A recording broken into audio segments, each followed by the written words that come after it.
Muy buenas, Hombre, amigo. Ya estoy por aquí. ¿Qué ¿qué tal? ¿Bien? pasa? ¿Cómo estás, Jimmy? Yo fantásticamente bien. ¿Tú qué tal? Muy bien, pues nada, ya les he introducido un poquito, que sepáis aquí, bueno, aquí donde vais este hombre, si alguno entra en su Instagram, creo que es Atienza Spirit, ¿no, Jimmy? Atienta Spirit, así es. Ahí me Vale, podéis pues bueno, encontrar. vale, os invito a todos que entréis a su perfil, que veáis, pues bueno, toda su vida, todo lo que cuelga, que es muy inspirador. Tanto sus entrenamientos como fotografías en los últimos años de competiciones que ha hecho alrededor del culturismo, en los últimos tiempos o en el último año, entrenamientos alrededor del boxeo, que esperemos que, pues bueno, tras el confinamiento pueda hacer su debut pues ya dentro de este deporte, aunque ya lleva muchísimos, muchísimos años practicándolo. Y bueno, para mí es muy especial hacer este directo, ya llevo 2 semanas. Pues bueno, al final todas las crisis siempre se dice que son verdaderas oportunidades para ir más allá y no quedarnos simplemente pues con el mal humor, con los pensamientos de crisis, y a mí me ha ayudado a hacer varios directos que creo que os están gustando y que os están aportando, y la semana pasada pensé que era una oportunidad maravillosa para hacer este directo con Jimmy, que vuelvo a decir, vale, como bien os comentaba, este directo me hacía especial ilusión, se lo dije la semana pasada a Jimmy porque ya van para 10 años, yo lo conocí en marzo del 2011, ahora os contaré la historia. Pues bueno, lo conocí como paciente, pero luego a partir de ahí pues hemos tenido una estrechísima relación, más allá de médico-paciente, sino como amigos y como exploradores de la vida, diría yo, porque ahora os contaremos muchas anécdotas y muchas de las cosas que vivimos y que nos ayudaron a los dos a transitar en conocimientos, en introspección, en conocernos a nosotros mismos, en ser mejores profesionales. Y bueno, Jimmy, darte las gracias por estar aquí y por que vayamos a tener esta horita, horita y media, ¿vale? Para que podamos transmitir, que creo que es una de las facetas que más nos gustan a los dos. Sí, demos gracias a la vida por este momento, por habernos juntado. Y la verdad que es un placer compartir este ratito contigo. Como bien dices tú, pues las cosas que nos vienen un poco dadas, que a veces etiquetamos como malas, como puede ser esta situación actual, muchas veces tener escondidas cosas maravillosas, ¿no? Y el poder compartir este ratito contigo, que para mí, aparte de un enorme profesional, eres uno de mis ángeles, como digo yo, una persona que tiene un impacto brutal en mi vida y a la cual adoro, pues compartir contigo este momento, pues me parece maravilloso y con toda la gente que nos está escuchando, ¿no? Genial.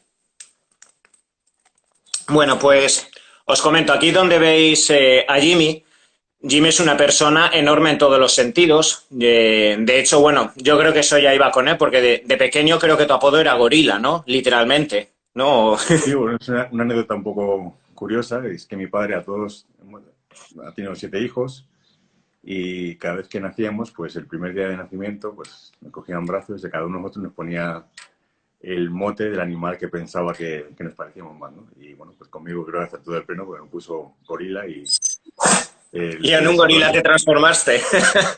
Así es, así es. Y bueno, siempre en mi casa pues siempre he sido Gori, es el apodo por el que me llaman.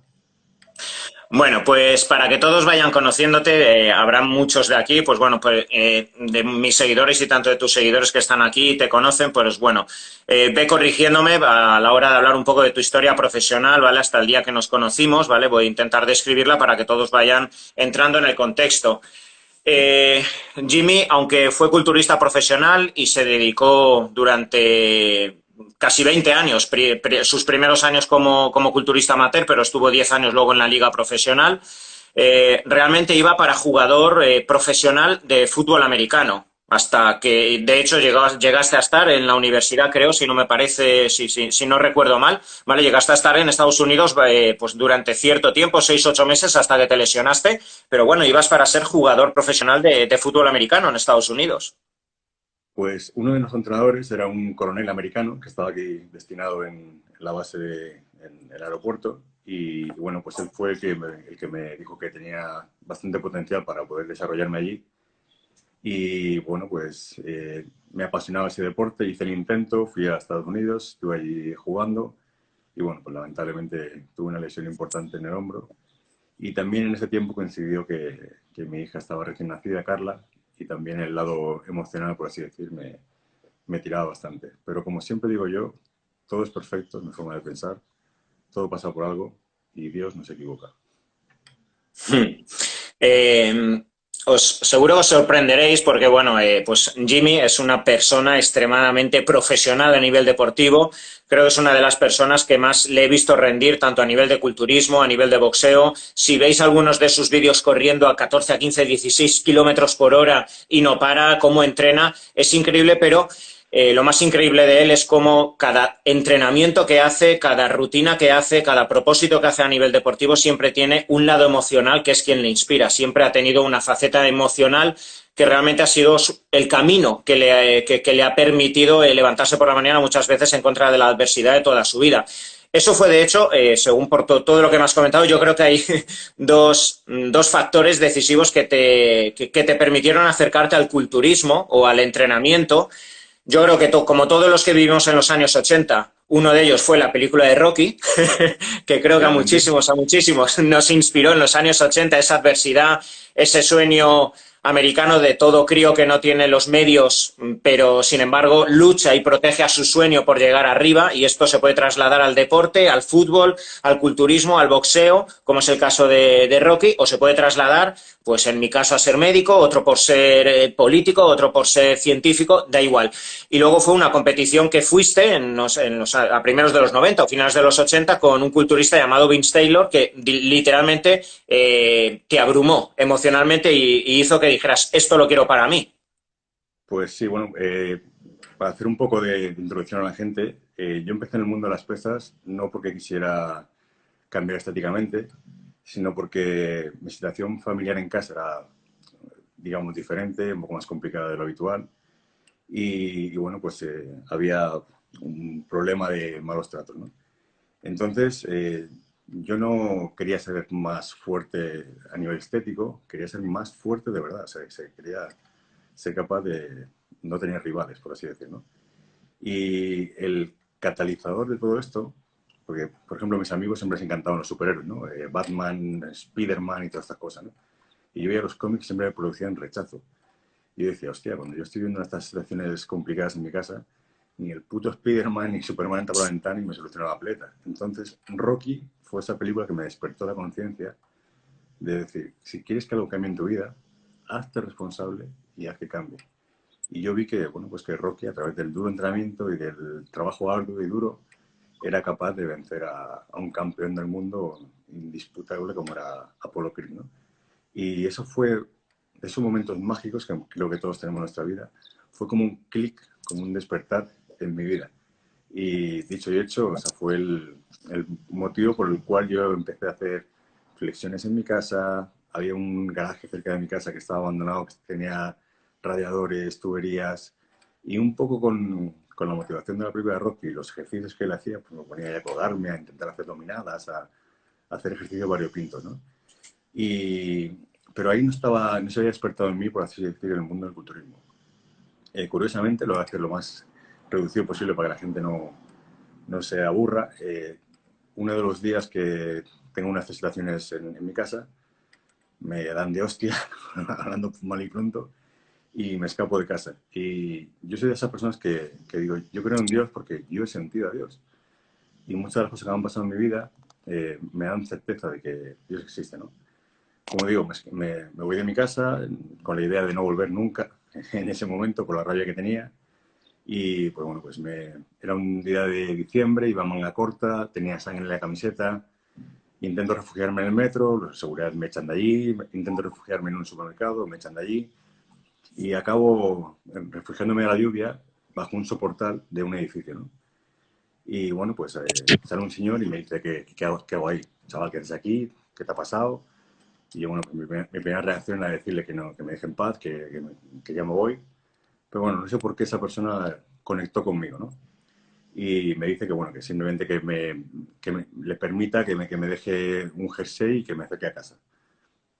Por X motivo, como digo, me da confianza, le acompaño, pasamos por el soportal del edificio y llegamos a lo que era, yo pensé que me llevaba a su casa, me llevaba a lo que era el local de su negocio. ¿Y qué ponía arriba? Gimnasio. O sea que con estos antecedentes en mi vida es muy difícil creer en las casualidades, ¿no? Esa persona para mí es otro de mis ángeles, como tú lo eres también. y marcó un impacto brutal en mi vida, ¿no? Y me llevó a casa y me quedamos en el siguiente acuerdo. Vente mañana al gimnasio, que lo que está pasando en tu casa lo vamos a cambiar. Y así fue como yo empecé en el gimnasio, como digo. O sea, hoy en día es más habitual ver que los chavales empiezan pues, por un tema de triunfar en Instagram, de los selfies, de gustar a las chicas, a los chicos, lo que sea, ¿no? Y bueno, pues ese fue en realidad el sine qua non, el motivo por el cual yo empecé a desarrollarme en el mundo del gimnasio, no en el mundo del culturismo. Y como bien has dicho tú, a los años, el dueño de este gimnasio, este señor, me dio unas invitaciones de una cosa que ponía FIBO 98, creo que era. Y bueno, pues yo honestamente, en aquel entonces, el culturismo me parecía, y perdón por la palabra, pero en aquel momento me parecía algo ridículo. Yo veía las fotos colgadas de los culturistas con aceite y tal, y decía, esto, tío aquí paños menores, untado de aceite, no resonaba en mí, ¿no? Y me da las entradas de este evento, que bueno, para que la gente que no está muy metida en el mundo del culturismo, la FIBO era la feria más importante que había en Europa.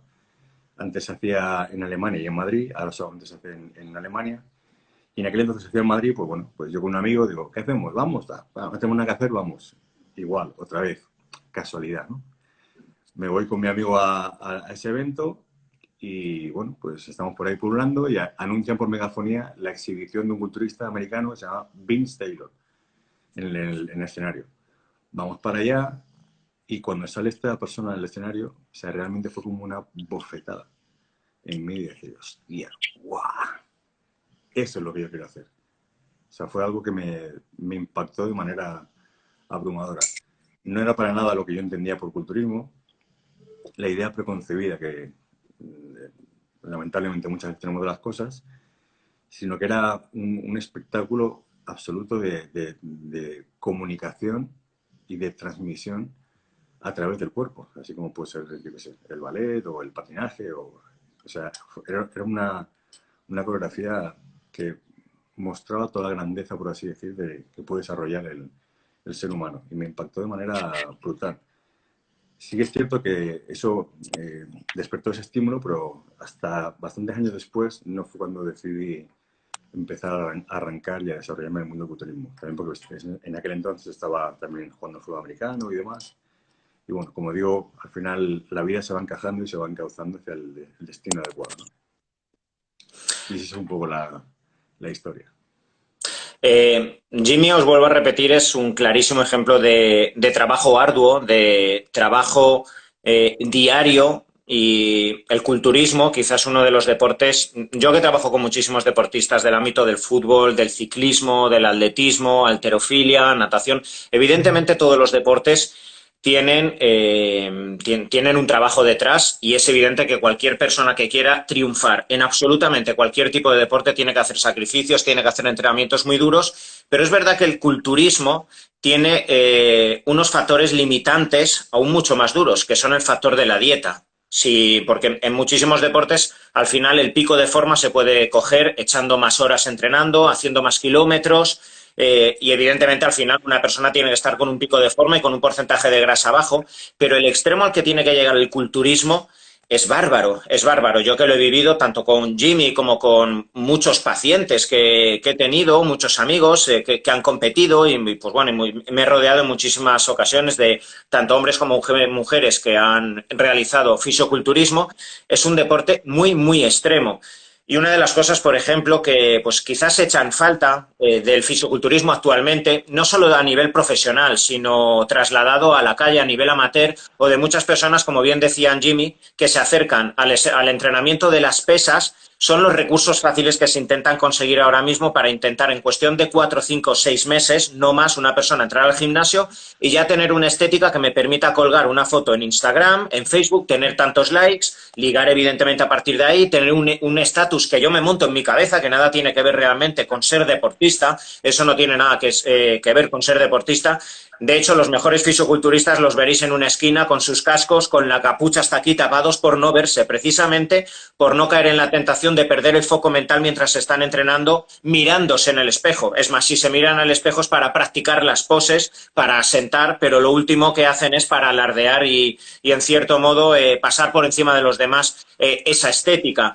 Y una de las cosas, pues que cuando yo, pues bueno, Jim me trasladó su historia, es que durante 3, 4, 5 años tu entrenamiento fue como el más sacrificado, el más animal, tú que entrenaste con ya varios profesionales en tus primeros años y hacías animaladas, literalmente en cuanto a entrenamientos, comer, beberte después de cada entrenamiento Tetrabrix 2 litros de leche, literalmente después de entrenar, animaladas, animaladas que, por desgracia, evidente, pues hay que hacerlas en cualquier tipo de deporte profesional donde o sea amateur, pero la persona tiene esa intención de llegar al profesionalismo, hay que hacer esas barbaridades antes de recurrir. Ahora hablemos de la otra parte B, que es evidentemente el uso de esteroides, pero que es el recurso fácil y al que se llega demasiado rápido antes de asentar al organismo, antes de permitir que el organismo llegue a ese fallo, a ese último punto donde el organismo quizás ya está preparado para usar lo que no se debería usar, pero no vamos a mirar a otro lado, es una realidad dentro del culturismo.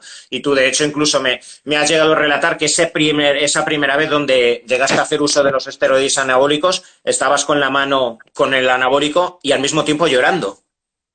Absolutamente cierto. Bueno, pues un poco para darle luz a todos los temas que has tocado. En el culturismo, efectivamente, yo he practicado otros deportes y es un deporte extremadamente duro por ese factor mental de que se acerca la competición, cada vez tienes menos recursos energéticos, es decir, cada vez comes menos y cada vez entrenas más y cada vez haces más cardio, es decir, hay mayor exigencia y menor aporte de nutrientes, ¿verdad? Y luego llegar al punto extremo, ningún deportista compite con un 3% de grasa corporal, solamente el culturista. No es saludable, no es un punto para rendir. Y llegar a ese extremo es realmente, o sea, algo que hay que estar muy capacitado a nivel mental para hacerlo. Yo que he vivido la evolución, y voy a decir involución, del deporte del culturismo, que he empezado a mediados de los 90 y he visto todo cómo se ha ido desarrollando. Y digo involución desde mi punto de vista, y ahora vais a ver por qué, ¿no? Yo comencé en este deporte con unos valores, unos principios, que eran los que a mí se me vendían, por así decir, en las revistas, ¿no? Yo veía las revistas y ahí pues veía artículos de Schwarzenegger, de todos los grandes campeones, y siempre la nota común era un mensaje en contra de la generación de esteroides. Y yo me lo creía, yo pensaba, o sea, fe ciega, de que todos los grandes campeones se habían construido a través del trabajo duro y de la constancia.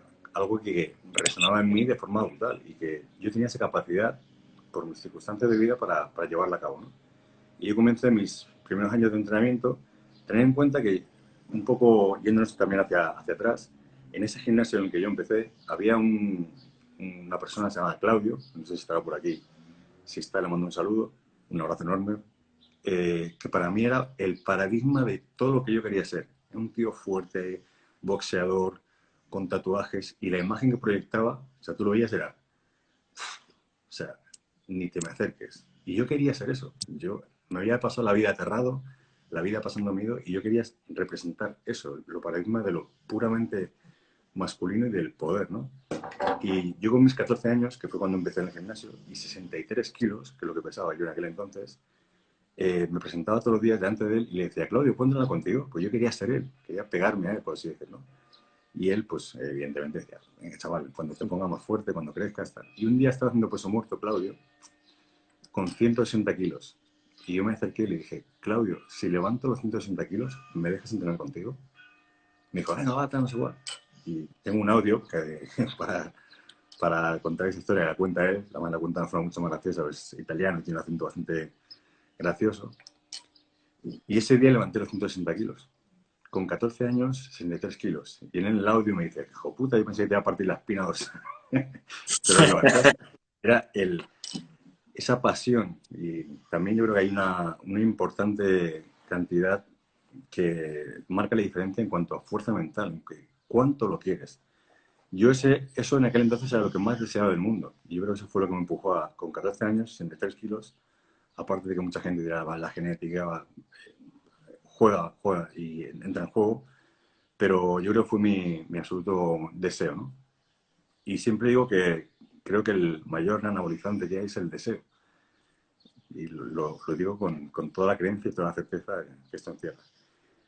A partir de ahí, bueno, pues me empecé a desarrollar en el mundo del gimnasio. La historia es bastante conocida en cuanto a que yo me mantuve natural durante muchos años y hasta el punto en el que yo me planteo competir y me dice, mira, chaval, para competir esto es lo que hay.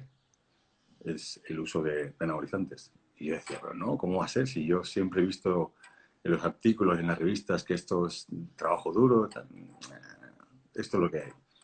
Y bueno, pues yo deseaba competir, deseaba desarrollarme y empezar. Y bueno, fue como una decisión de las más duras, o quizás no más dura, te puedo decir, que he hecho en mi vida, porque eso iba en contra de todos mis principios como persona, ¿no? ¿De dónde surgen tus principios? Quién sabe, pero todos tenemos una moral que vamos desarrollando pues con los años, con nuestras creencias, con nuestras cosas, ¿no? Y a mí eso me supuso un impasse, ¿no? El dar ese paso para mí fue algo tremendamente duro, y como bien cuentas tú, yo siempre lo cuento, yo creo que es muy importante que la gente hoy en día se quite la careta. En este mundo de Instagram y demás, la gente suele vender solamente lo guay, lo bueno, el coche, la foto, la piba, ¿no?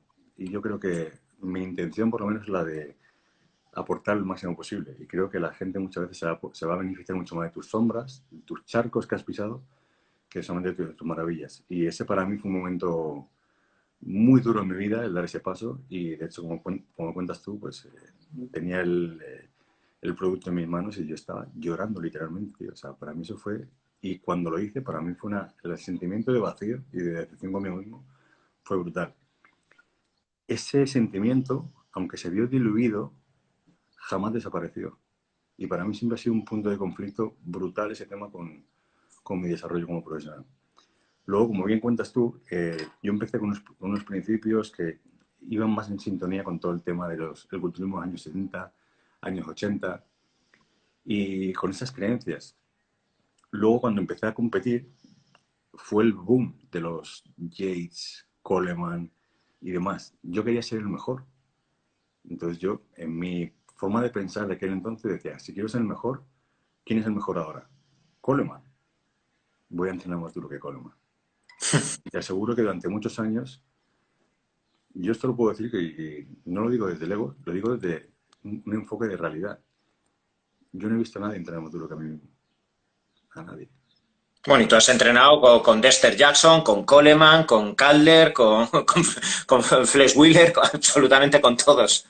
Yo eran semanas, sí, continuas de por encima de 300 de peso muerto, por encima de 300 de sentadilla, y creyendo que ahí estaba el secreto del éxito y de crecimiento y demás. Aparte, como he dicho antes, como no me gustaba recurrir eh, tanto a ese factor, pues lo quería suplir con ese aporte extra de trabajo y ahora desde la perspectiva de hoy en día, miro aquel entonces y era una auténtica locura, o sea, una aberración de entrenamiento y evidentemente estaba súper sobreentrenado. Tuve muchísimos problemas, lesiones. O sea, para mí vivir totalmente destrozado era algo habitual, era algo normal. Y a las pruebas me remito, pues lamentablemente pues tenemos el ejemplo de Coleman, de cómo está el hombre hoy en día, ¿no? O sea, yo soy una persona que admiro, me parece que lo que ha hecho es impresionante. Y más impresionante quizás es aún escucharle que si le preguntan, ¿te arrepientes de algo? Pues sí, de no haber hecho esa repetición extra, ¿no? O sea, entonces una personalidad realmente, si lo ponemos en el paradigma de que se representa el trabajo duro, tendríamos que poner a Coleman. Pero bueno, son etapas de tu vida que uno analiza y ve. No lo miro con desdén, porque hay un enorme crecimiento y aprendizaje detrás de él, y si no lo hubiese vivido, no tendría el aprendizaje que tengo hoy en día. Entonces, no me lamento de nada. Sí que, bueno, miento. Sí que hay algo de lo que quizás me arrepiento, ¿no? Y es el haber dado ese paso. El es una cosa que en mi conciencia, o como queramos llamarlo, es una cosa que sí que pesa. O sea, me pregunto muchas veces qué habría pasado si, o qué habría podido conseguir si no hubiese utilizado este recurso. Sí que creo que es una cosa que fue ir en contra de mis principios como persona y bueno, que ha creado una huella de culpa o no sabría cómo explicarte.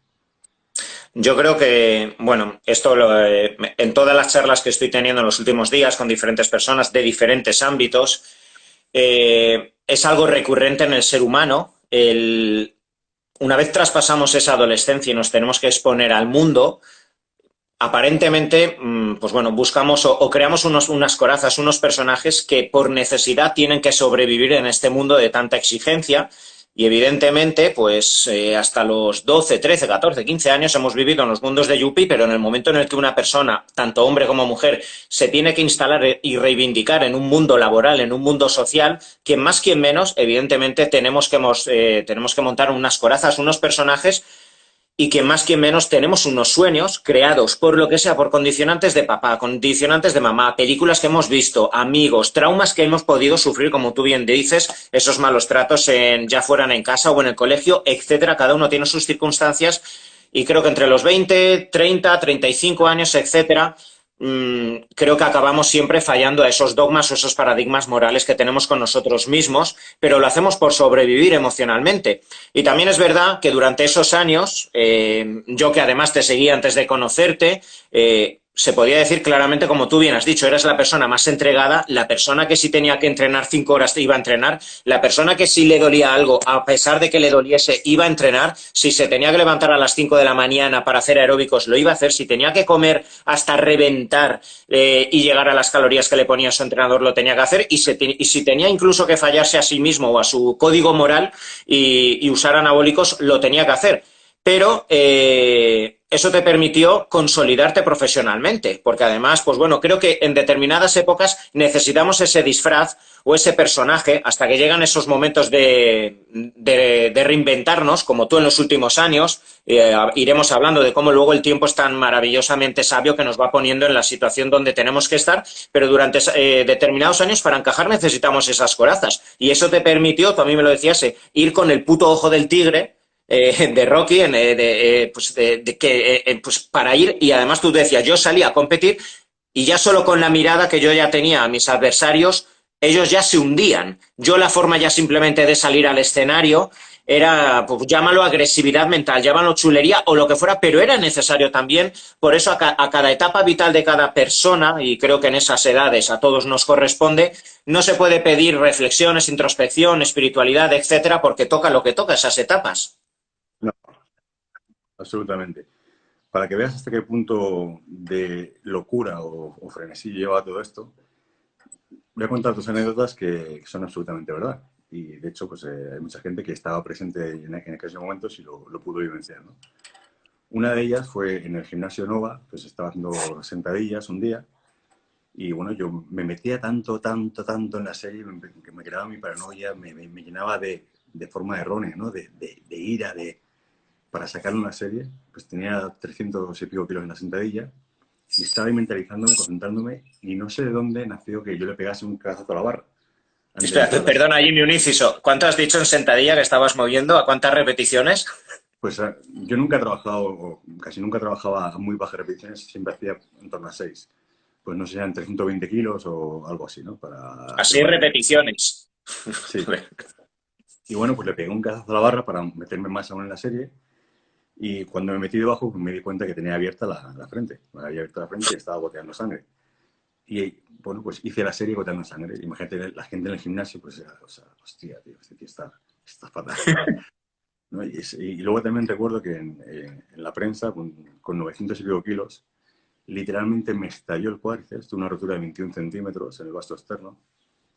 Y yo era consciente que me había roto. Y yo salí de la prensa y dije, bueno, voy a intentar acabar el entrenamiento. Y después de haberme roto el vaso externo, intenté hacer zancadas. Evidentemente no podía. Pero para que veas el nivel llamémoslo, querer y llegar a esas cotas de ser el mejor, ¿no? Lo que te pueden empujar a hacer. Claro, ahí es Y cuando No, te decía que Bueno, ahí es cuando, por desgracia, muchas veces, y lo vemos constantemente de forma repetitiva en eslogans que nos decimos a nosotros mismos o que intentamos vender al resto de personas en Instagram, etcétera. Si quieres, puedes, lucha, nunca abandones. Y hay que coger entre pinzas esas frases. sí, el no pain no gain ha hecho mucho daño. Sí que es cierto, y esto lo digo desde mi punto actual de existencia, que me siento una persona mucho más equilibrada. Sí que creo que en la vida es muy bueno, es muy beneficioso desarrollar esa mentalidad, como digo yo, de Navy SEAL. Y yo, por ejemplo, hoy en día, pues mucha gente en invierno, yo me voy caminando, vivo a unos kilómetros del gimnasio, me voy caminando, vuelvo caminando, tengo un coche, pero me voy caminando. Y me voy en pantalón corto, en invierno, nevando, lo que sea. Me ducho con agua fría, hago ayunos, es decir, hago cosas que la gente me suele decir que estoy loco, no las hago con algo, con un objetivo estético o físico, sino de endurecer mi mente. Y creo que es tremendamente beneficioso para la gente hacerse una persona dura. Una persona dura. ¿Por qué? Porque cuando eres una persona dura, cuando la vida te tiene una bola curva que te la va a tirar, como puede ser esto que está pasando ahora, esto del confinamiento, esto para mí, sinceramente, es un puto paseo por el parque. ¿Por qué? Porque ya he estado meses en un hospital metido por otras circunstancias que tengo en mi vida. Y aún así, no dejo de intentar buscar siempre ese fortalecimiento mental. Entonces, yo eso es una cosa que sí invito a la gente que lo haga, ¿no? Que haga ciertas pautas en su vida que no le hagan sentir muy cómodo, pero que con el tiempo y la realización de ellas, una vez y otra vez, acabe sintiéndose cómodo. De esta manera es una forma de crear piel de lagarto, por así decir, y hacer una mente dura. Y bueno, creo que, pues bueno, siguiendo un poco con la trayectoria y tu historia personal, fueron años muy buenos a nivel deportivo, donde, pues bueno, año 2006, 2007, 2008, ganas el campeonato de España, pues bueno, vas a campeonatos del mundo, aún en rango amateur, vas al Arnold Classic compitiendo de forma amateur, creo que quedaste tercero, ¿no? O Sí. segundo, no lo sé, en el Arnold Classic, ¿vale? De forma amateur.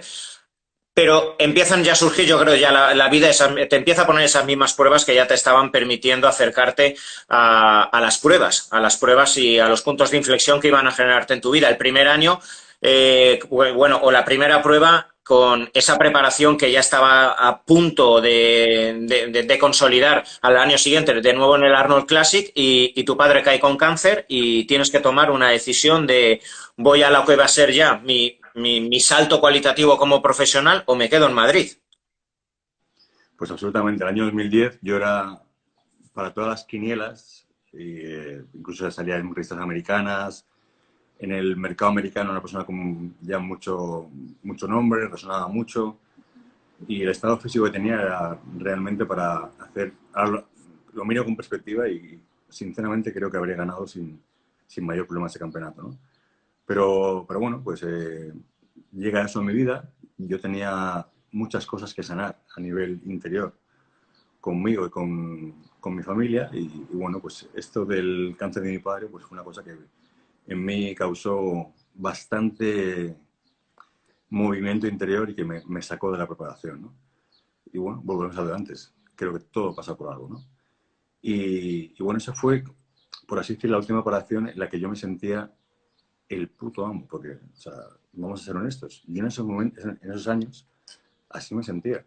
O sea, me sentía una persona sobrehumana, capaz de todo. La vida pronto me dispuso y pronto me demostró que no era el caso. Pero yo en aquellos años, que yo llamo de Super Jimmy, lo que me pensaba, ¿no? O sea, estaba triunfando, todo el mundo se ponía a tus pies, todo el mundo te hacía la rosca y demás, ¿no? Y llega un punto que sí se te empieza a ir un poquito la olla, ¿no? Tenía mucha relación con el mundo profesional de los americanos, vi que el mundo del culturismo profesional no era la película que yo me había montado. Y bueno, entré en el juego, honestamente, entré en el juego. Y como esto es una charla, como he dicho antes, que queremos aportar, yo aquí me desnudo y fue una época en la que coqueteé con las drogas, coqueteé con un montón de cosas que no iban con mis principios. Pero como tú bien has dicho antes, por entrar en el juego y estar dentro de lo cool, lo llegas y lo haces, ¿no? Y era algo que yo hacía y rechinaba absolutamente con todos mis principios, ¿no? Ojo, está claro, siempre hay un lado oscuro, pero bueno, no solo en el culturismo, en el deporte profesional, en el cine, en el mundo del modelaje, etcétera, pero también hay un lado, y tú lo has vivido como profesional, un lado extremo en todas las áreas profesionales, que cuando una persona, precisamente por intentar llevarlo todo al extremo, porque se ha prometido a sí mismo que no se va a fallar y que va a llevar todas las herramientas que asume que le van a permitir triunfar, pierde la flexibilidad necesaria como para conseguir el descanso necesario, la paz mental necesaria, las relaciones sociales que son tan importantes o las relaciones familiares o de amistades con las que te tienes que rodear o incluso la necesidad de permitirte de vez en cuando alocarte para luego concentrarte cuando toca. Hay una anécdota súper graciosa que te pasó con Dennis James en Canarias, que refleja muchísimo, yo que trabajo con muchísimos profesionales del deporte, lo veo como hay algunos deportistas que por llevar todo al extremo y no permitirse nunca saltarse la dieta, no saltarse los hidratos de carbono, no comerse nunca un pastel, no salir de vez en cuando con los amigos, no liarla y de forma tan extrema, eso les genera un estado en realidad de confinamiento consigo mismo, de falta de expresar sus emociones, que luego, claro, hay tanta presión, y de esto habla incluso Ronnie Coleman en el documental de Netflix, como Kevin LeBron le permitió, gracias a unos chupitos, que le cambiase el chip mental. Y es que la anécdota creo que merece que la cuentes porque refleja todo esto. Pues fue algo de la siguiente manera. Yo en el año 2004 conozco a Dennis James, eh, nos conocemos en una feria, por lo que sea, conectamos y bueno, pues él me dice que me quiere ayudar a prepararme para competir. Y, hostia, tío, Dennis James me quiere ayudar para competir. O sea, imagínate, ¿no? Estamos hablando que ese año había quedado cuarto de Mr. Olympia. O sea, era una mega figura en el mundo profesional. Y me dice, bueno, pues el año que viene vamos a quedar y vamos a quedar en Canarias, él vivía en Alemania, que es un punto intermedio tal, y quedamos ahí, ¿no? Y yo, perfecto, fantástico. Me voy a Canarias con Dennis James y imaginaos cómo preparo yo mi maleta, ¿no? Me voy una semana con Dennis James, mi cinturón de entrenamiento, las vendas, el batido, pensando que iba a un campo de entrenamiento, poco menos, ¿no? Una semana a entrenar con Dennis James. Y llegamos allí, efectivamente, yo creo que el primer día él quería comprobar cuánto corazón tenía. Entonces vamos a entrenar, hacemos pierna, y mi pensamiento todo el rato era, no me vas a doblar, yo te voy a doblar a ti. Y lo conseguí. La anécdota es que él acabó tumbado en el suelo y yo relajándole las piernas. O sea, empezamos a coger hambre. Estuvimos literalmente 2 horas y media haciendo en un entrenamiento de pierna lo más salvaje que te puedas imaginar. James también era un tío muy fuerte y fueron sentadillas frontales, prensa, una locura. Entrenamos, fuimos al hotel, nos duchamos, tal, no sé cuál, vamos a cenar por ahí y acabamos en un chiringuito de playa. Y en el chiringuito de playa, pues él le dice a la camarera, una botella de Jack Daniels. Hostia, mi mentalidad que entonces es, los culturistas no beben, los culturistas llevan una vida espartana, le da la botella y yo decía, ¿por qué coño quiero una botella de Jack Daniels? Se la da a la camarera y dice, no, no, precintada, la quiero nueva. Le da la botella nueva de Jack Daniels, la abre y le pega un lingotazo, sin exagerarte, yo qué sé, 10 segundos, tío. Y alucinado, evidentemente. Coge la botella, me la pasa y me dice, tu turno. Y yo, no, Denis, yo soy un deportista, yo no bebo. ¿Quieres que te prepare? Y yo, sí, sí, lo que más deseo del mundo. Pues bebe. Bueno, bebí y de ahí fueron literalmente 6, 7 días de fiesta desenfrenada. Pero, o sea, la locura. Hasta el punto que nos íbamos al hotel y a las 2 horas aparecía el tío con la gorra da vuelta para atrás, con la gafa de sol. Vámonos, que hay una fiesta en un barco, vámonos, tal. Y, o sea, eh, me fui de mi casa y me a mi mujer que me iba a entrenar con el James. Fui con 110 kilos y creo que volví con 96 o algo así.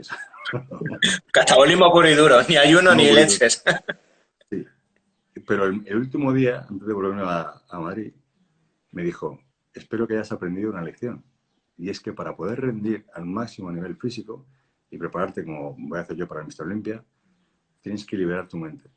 Y esa fue una lección que aprendí, pero que luego desafortunadamente la llevaba demasiado. La llevaste al extremo.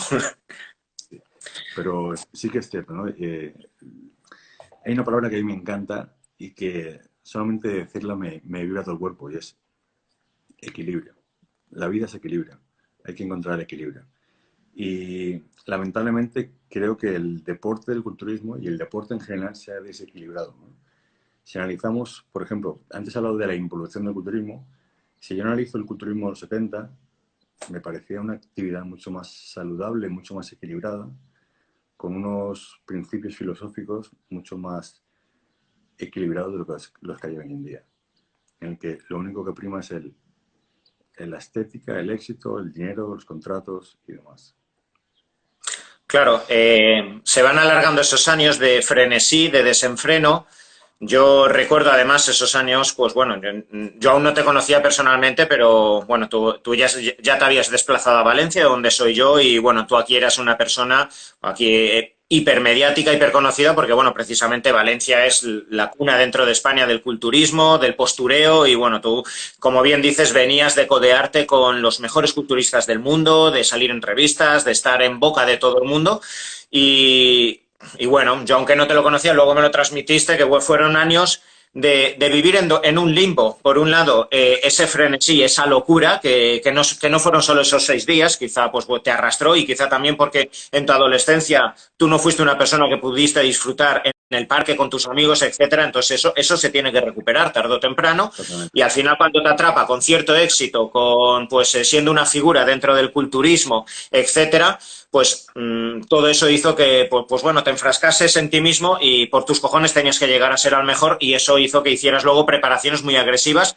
que es lo que ya condujo a ese punto de inflexión de 130 kilos creo que llegaste a pesar, 129, Sí, arrastraste un resfriado en la tu última preparación antes del episodio del que vamos a hablar, o sea, todo ya estaba llevando al extremo y por eso la vida te tuvo que dar el aviso que te tuvo que dar.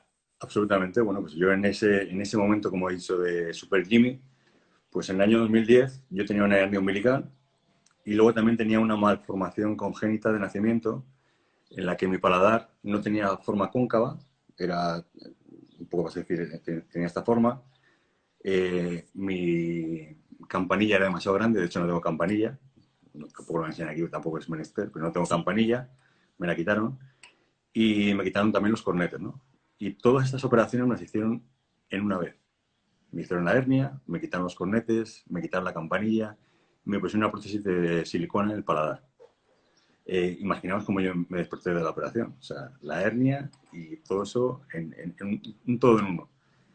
Estaba destrozado. O sea, de hecho, fueron, se recuerdo, un mes prácticamente de comer con pajita y de no poder tragar. Son zonas muy sensibles, zonas blandas. Una operación bastante complicada.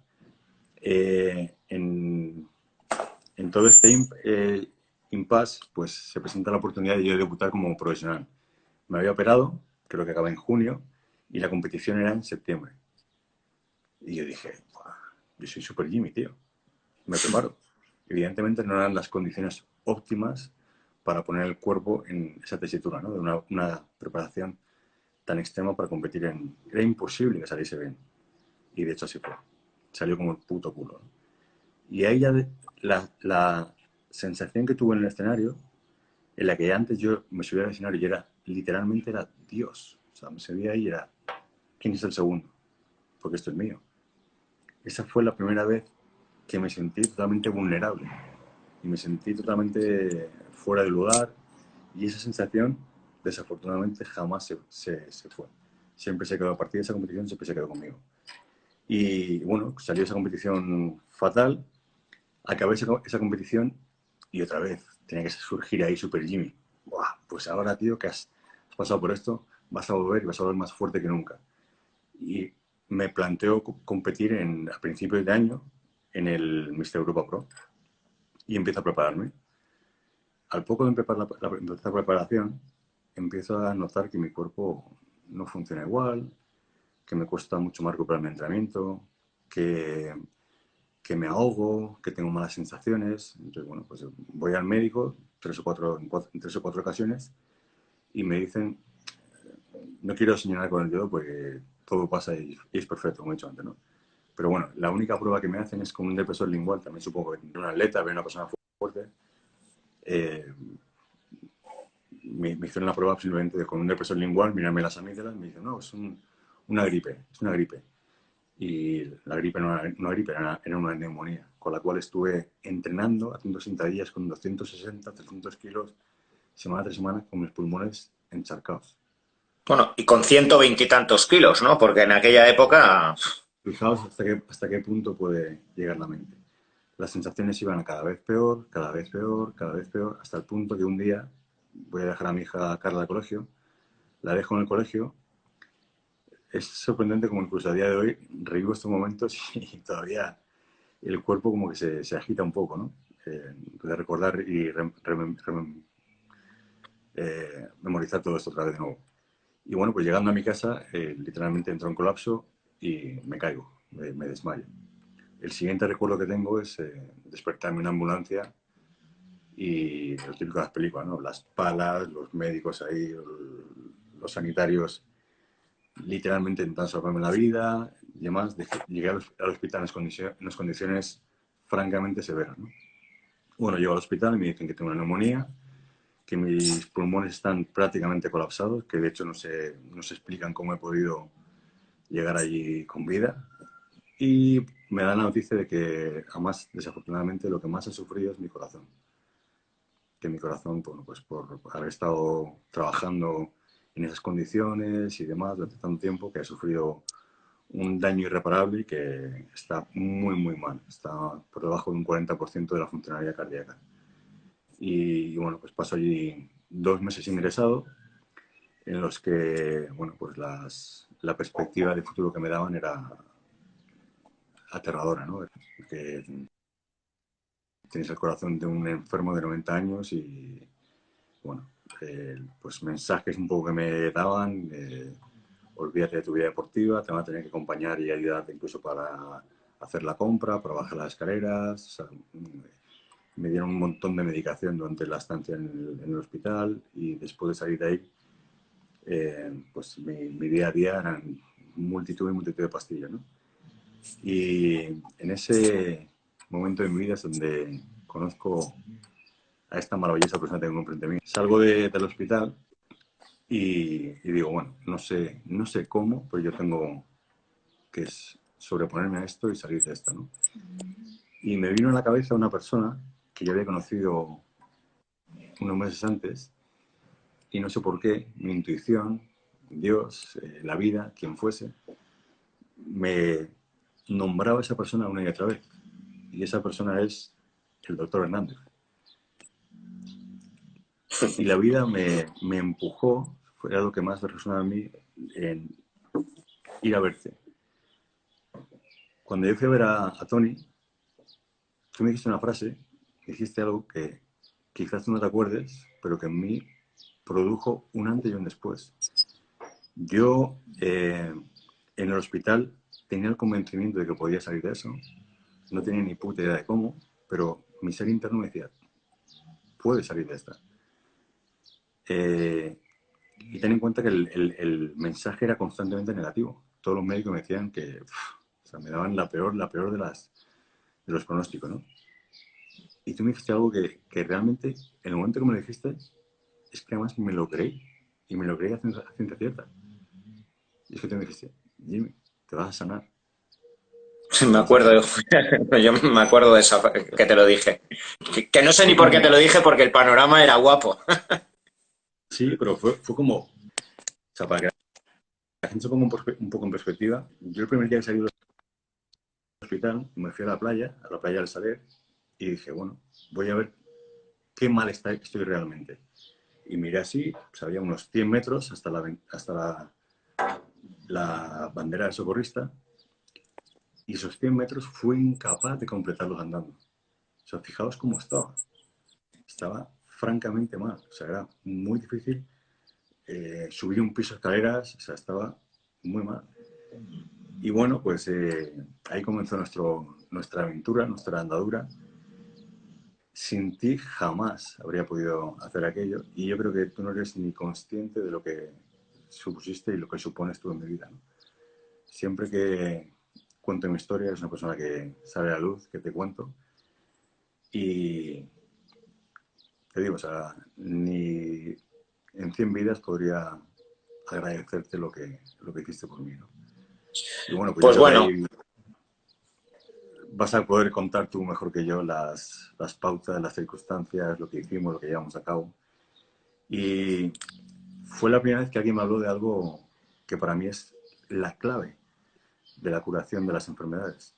Y es, y es algo que yo hoy en día, no es que creas, que me he demostrado que es verdad. Y creo que tengo todas las papeletas para poder demostrarlo. Siempre hay una base emocional en el desarrollo de las enfermedades. Y tú me guiaste hacia el paradigma de que sana tu mente, sana tus emociones y quizás serás capaz de sanar tu cuerpo. Pero es imposible sanar tu cuerpo si no sanas esas pautas primero. Y bueno, pues hablando de un montón de técnicas enfocadas a la sanación pues, de mis emociones, de todo lo que yo tenía, toda la mierda que tenía dentro y demás. Y luego, evidentemente, en el factor físico, fisiológico, pues hicimos dietas depurativas, ayunos de varios días solamente con agua. Y, y bueno, pues para hacer la historia corta, que recuerdo que el día que me acompañaste a la revisión y fuimos a hacer sí. la revisión, entró el médico, me hizo la ecografía cardíaca, dejó el ecógrafo, salió y salió de la habitación, ¿no? Yo llevaba ya varias revisiones, todas habían sido con pronósticos terribles, y en esa ocasión, en la que tú me estabas esperando fuera del hospital, pues bueno, sale él y viene con 5 o 6 médicos más. Y yo cuando entraron los 5 o 6 médicos más, digo, bueno, está, tío, o sea, ya estoy para morirme, ¿no? El miedo se apoderó de mí, ¿no? Y bueno, pues vuelvo a coger el ecógrafo, empieza a pasármelo y los otros médicos, pero es el mismo paciente, es el mismo corazón, no puede ser. Mi corazón había mejorado de una forma importantísima, ¿no? También tener en cuenta que en todo este proceso, algo que hice contigo y lo que me ayudaste enormemente fue saltar al vacío tanto en cuanto que dejé toda la medicación. Y para que la gente sea un poco consciente de eso, todo tu entorno, toda tu familia ruega, desea y quiere que sanes. Y en su creencia está que si no tomas la medicación, y también es lo que los médicos te dicen, que si no tomas la medicación te vas a morir. Entonces, saltar al vacío y decir, hostia, voy a ir contra toda creencia y todo lo establecido y voy a tomar esta ruta en la cual mi ser interno me, me dice que está lo correcto y en la que este médico loco me dice que puedo conseguirlo. Y ahí creo que los dos saltamos al vacío y nos salió de puta madre la jugada, ¿no? Hasta el punto que, acuérdate también esa siguiente revisión que me voy a hacer a un hospital privado, Joder, un esa poco fue buena. para no recibir, porque otra vez volvemos a las casualidades. A mí el médico que me trataba en la seguridad social, pues no me daba, no resonaba conmigo en cuanto a que me daba siempre un futuro muy negro, todo negativo. Y De hecho, de hecho, le jodía mucho y bueno, romper los paradigmas hasta por ejemplo, para los propios profesionales, para los médicos, es terrible.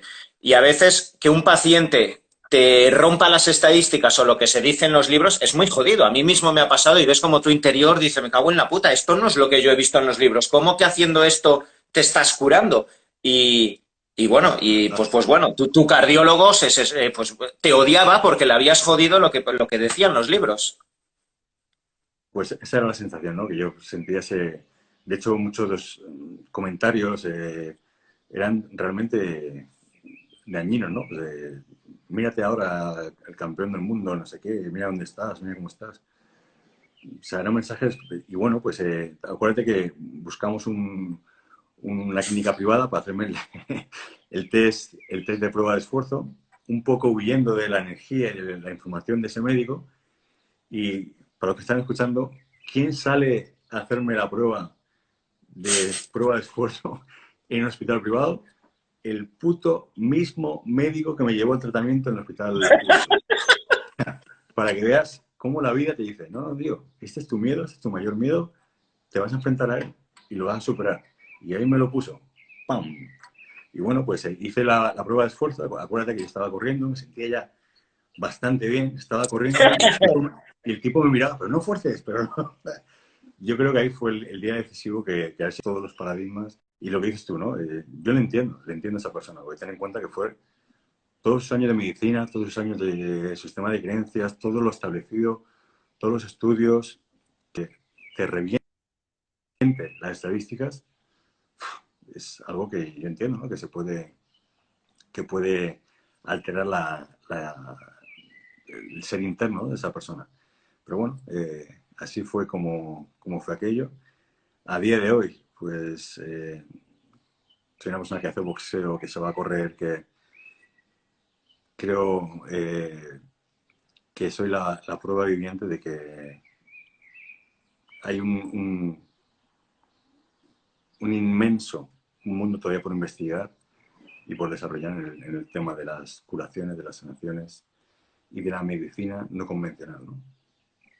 Pues, a ver, chicos, hemos empezado un poquito más tarde hasta que entró Jimmy y creo que entramos ahora en una fase, pues bueno, yo os contaré desde el ámbito médico, él ha contado su experiencia individual, cómo fue, ¿vale? Si queréis, doy a finalizar y volvemos a entrar porque ahora empiezo lo apasionante y lo chulo de la historia.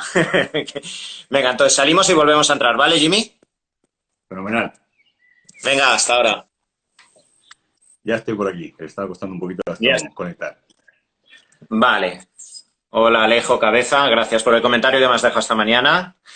Bueno, van subiendo, de nuevo ya nos conectamos y bueno, os comento, ya allí me ha comentado, esto fue aproximadamente, yo vi por primera vez, sí que es verdad que meses previos a que a él le pasara todo lo que le ocurrió, él vino acompañando a creo que fue a Pablo, ¿no? El gallego, ¿no, Jimmy? Creo, Sí. ¿no fue a Pablo a quien acompañaste? Sí, efectivamente. Exacto, vale, pues bueno, pues casualidades de la vida y al final yo creo que los designios de la vida alrededor de Jimmy siempre han estado muy cercanos a pequeños pequeñas cosas que han ocurrido, pero que luego al fin y al cabo le han cambiado realmente toda su vida. Muchísimas cosas como esa película de Rocky, como el contacto con Vince Taylor, conocer a Dennis James, todo han sido pequeñas áreas de tu vida que realmente te han conducido a quien eres hoy y que eran necesarias. Y bueno, yo le conocí 2 meses.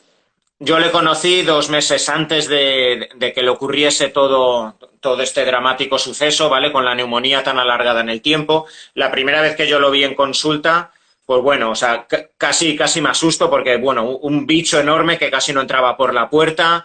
Él era muy conocido, yo lo admiraba y muchísima de la gente que yo conocía aquí en Valencia la admirábamos como profesional, como deportista dentro del culturismo. Y bueno, tengo que confesar que lo primero que, a pesar de que ahora lo veáis tan calmado, y podáis pensar que, bueno, esto es la consecuencia de todos estos años de frenesí, de su experiencia, de ya tener pues una madurez en su vida, no. Yo creo que tú has sido siempre así, una persona con mucho fuego y mucha vida por dentro, pero por fuera siempre has sido una persona calmada. Es lo primero que me llamó la atención, porque podemos tener siempre además la imagen o la idea de que los culturistas son agresivos, de que los culturistas tienen mala leche, que van pegando por ahí a la gente, etcétera. Y en el caso de Jimmy, lo que más me llamó la atención precisamente era que era una persona calmadísima, que hablaba poco, con este tono reservado que él tiene, era dulce hablando, a pesar de ser, ya te digo, os vuelvo a repetir, vino con 130 kilos como un animal, y a los 2 meses volvió, ¿vale? Vuelve a la consulta, casi le costaba andar, le costó subir las escaleras, en su semblante clarísimamente se observaba el semblante de un hombre derrotado.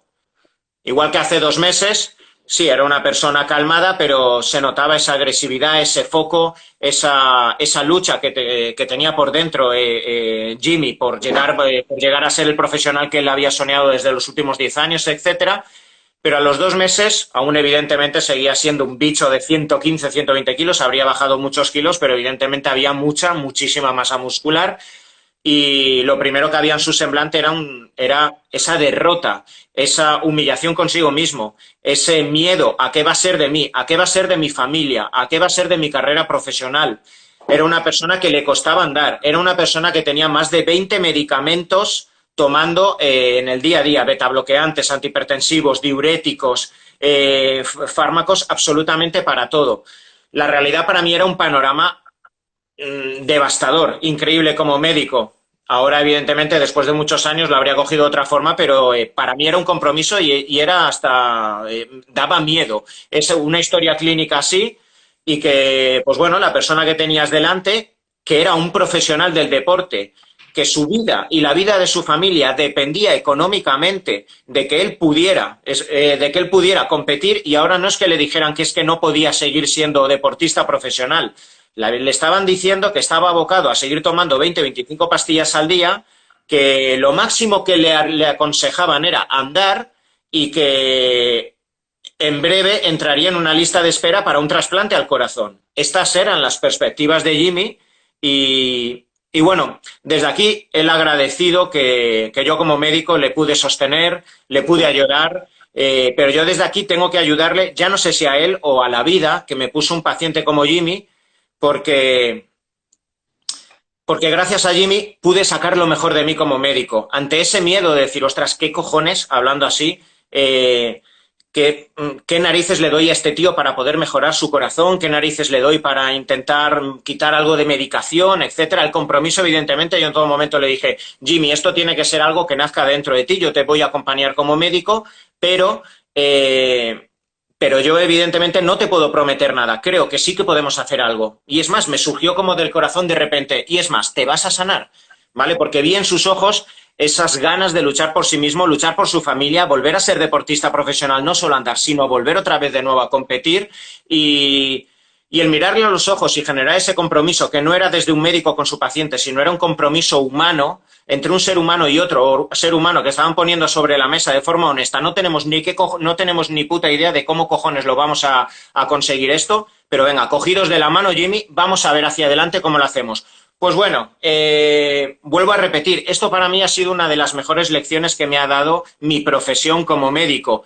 El no tener ni puta idea cómo enfrentarme a una miocardiopatía dilatada, con fallos de la válvula aórtica, la válvula mitral, con hipertensión, arritmias. Bueno, una barbaridad, evidentemente, respetando el diagnóstico y los tratamientos de mis compañeros médicos que lo hicieron muy bien, pero intentando de forma coadyuvante con otras herramientas ir viendo cómo a partir de todo lo que tuve que investigar, estudiar, hablar con cardiólogos, con otros médicos, con internistas, me busqué la vida absolutamente como para intentar a este hombre hay que ayudarle, de una u otra forma. Esto hizo que yo tuviera que romper mis propios paradigmas como médico. ¿Por qué? Porque ya tras muchas horas de hablar con Jimmy, vi que detrás había una historia de enojo, una historia de cabreo, una historia de pundonor, una historia de rabia contra todos los que le habían acusado porque en el último año de competición él no había salido como tenía que salir. Una historia de vergüenza consigo mismo por no conseguir ese estatus que él quería. Una historia de sentimiento de culpa por no ser el hombre que tiene que ser para su esposa y sus hijas. Y todo eso... de lo cual yo además hablo mucho en mi canal, el impacto del sistema nervioso, en el sistema inmunológico, en el sistema nervioso simpático, en el corazón, etcétera. Todo eso, el primer paciente que me abrió la mente y que me hizo romper mi paradigma que yo tenía como médico respecto a que un cuerpo son células, moléculas, procesos fisiológicos, etcétera, y para cada proceso un fármaco, fue la historia de Jimmy. No Jimmy como persona, pero sí su historia y la necesidad de apoyarle y dar algo más como médico. Eso hizo, pues bueno, que tuviera que estudiar. Fue la primera vez, esto era 2011, fijaos, hace 9 años, la primera vez que yo tuve cercanía con los ayunos. Por aquel entonces, yo no sé por qué, Jimmy, pero vamos a probar de todo. Pues bueno, le tuve que meter ayunos. Era la primera vez, yo no había escuchado en mi vida. O sea, pues bueno, en el Ramadán los ayunos y el tío ahí crack, pues una vez a la semana te hacía ayunos de 36 horas, ya empezamos a hacer ayunos intermitentes. Yo ya ni le llamaba ayuno intermitente, simplemente decía, oye, este proceso quizá llevaría esto. No había ni la mitad, ni una décima parte de la documentación que ahora hay alrededor de la autofagia, de la regeneración de tejidos, de la eliminación de residuos metabólicos alrededor de los tejidos, etcétera. Probamos de todo, sueros de vitamina C, Indiva, hipertermia, miles de protocolos con coenzima Q, con potasio, de todo. Y ya el último paso era decir, yo tengo que seguir rompiendo mis paradigmas como médico y si aquí hay unas facetas emocionales, yo tendré que meterme en el ámbito emocional como médico por el bien de mi paciente. Pues bueno, me metí durante ciertas semanas como un loco a estudiar de meditación. ¿Qué es eso del mindfulness? ¿Cómo impactan cómo impactan las emociones en el corazón, en la regeneración, en el sistema nervioso, en el mindfulness, cosas que fisiológicamente empezaba a decir, coño, esto casa, ¿vale? O sea, si una persona medita, simplemente aunque sea por efecto de bajar la hiperactividad de su sistema nervioso, de bajar la adrenalina, pues esto evidentemente va a tener un impacto en la musculatura, en las hormonas, en la bajada de cortisol. Esto va a permitir que la persona por la noche regenere mejor, y evidentemente todo esto de una u otra forma tiene que tener impacto. Pues bueno, hasta me apunté a cursos de Reiki, de meditación, de mindfulness, de todo para luego intentar trasladárselo a Jimmy. Y bueno, pues acabamos viéndonos prácticamente todos los días. Él me acuerdo que venía a la clínica donde yo trabajaba por aquel entonces y venía a la una, me acuerdo que era siempre a la una de la tarde donde nos poníamos, donde quedábamos en la clínica y aparte de hablar de la medicina, de lo que estaba tomando, de cómo poco a poco íbamos bajando las dosis, cómo íbamos probando, cómo poco a poco él iba cogiendo mejores sensaciones para entrenar. Al principio solo podía levantar barras olímpicas, barras, ya está. Al principio solo podía andar, pero poco a poco su cuerpo iba mejorando e íbamos viendo con ilusión, con la ilusión de dos niños que van viendo cómo se está creando algo que él, y eso evidentemente le iba empoderando, le iba generando autoestima, iba permitiendo que su familia, su mujer, sus niñas fueran confiando en él. Él poco a poco iba creyendo en sí mismo. Y yo como médico iba creyendo de forma muy ilusionada, como un niño pequeño que está viendo cómo los protocolos están funcionando en su paciente. Y él venía a la una, yo cerraba la puerta de la consulta, ponía música de meditación, cuencos tibetanos, de todo. Bueno, se nos iba la olla y empezábamos a meditar durante una hora, yo haciendo meditaciones guiadas, me apunté a hipnosis, a día de hoy tengo el máster de hipnosis clínica. Bueno, pues hicimos de todo durante un año, luego desde ahí ya nos fuimos a cursos de abrazoterapia, o sea, imaginaos al bicho de 120 kilos dándonos abrazos por ahí en cursos de sanación del niño interior. Bueno, fue un periplo de un año de investigación pura médica, de investigación fisiológica, pero de investigación emocional y ver lo que para mí ha sido el regalo que posteriormente he podido aplicar en muchísimos de mis pacientes. Y al año y medio tuve la oportunidad de acompañar a Jimmy para debutar de nuevo otra vez en Manchester como culturista profesional. Y o sea, fue una victoria, tanto para Jimmy como para mí. Al año y medio estaba de nuevo en el circuito profesional. Absolutamente. Bueno, tener en cuenta que un poco, comenzando con lo que tú has dicho, el ser esa persona que en muchos aspectos tú te crees y mucha gente te hace creer que eres el puto amo, estás en la cresta de la ola, pasar 2 meses con la muerte aquí sentadita a tu lado, bien cerquita, cambian absolutamente tu enfoque de todo. Yo en esos meses en el hospital perdí el suelo, o sea, tú lo has dicho, todo mi suelo estaba conformado de mi vida como deportista profesional, mi familia vivía de mi vida como deportista profesional y todo eso de la noche a la mañana se te va a tomar por culo, o sea, pierdes suelo, no tienes suelo. Entonces, también en este proceso, en esos meses, el padre de mi mujer de aquel entonces fallece y mi mujer se va, porque son de familia dominicana, tenían que hacer el traslado del cadáver, o sea, un Cristo que para qué. Y yo la mayor parte del tiempo ingresado en el hospital estuve solo. Estar conectado a una máquina muchísimas horas solo te da para que esto trabaje muchísimo, ¿no? Y aunque pueda sonar de locos, este proceso que tú has descrito antes como dramático y que realmente es un hecho dramático, para mí fue, y lo digo con todo convencimiento, y lo digo con toda creencia y con toda honestidad, lo mejor que me ha pasado en mi vida. Fue lo que me hizo renacer de nuevo, reinventarme como persona, descubrir todo este mundo de las emociones, de quererte, de perdonarte, conocerte a ti. O sea, estás contando todo esto y una de las épocas más felices de mi vida fue ese proceso, ¿no? de sanación. Uno, tú lo has comentado ahora, y uno de los momentos que jamás podré olvidar y de máxima felicidad y de máxima gratitud hacia la vida, hacia ti, hacia Dios, hacia todo, fue yo, todos los fines de semana, yo me iba a la playa, me iba todos los días a la playa, a meditar y demás, pero todos los fines de semana me ponía a prueba y hacía la siguiente prueba, pues yo cogía y acordaos que al principio he contado que la primera vez fue correr hasta la bandera del socorrista, que eran unos 100 metros, y cada semana pues me iba proponiendo ir a la siguiente bandera, ir a la siguiente bandera, ir a la siguiente bandera.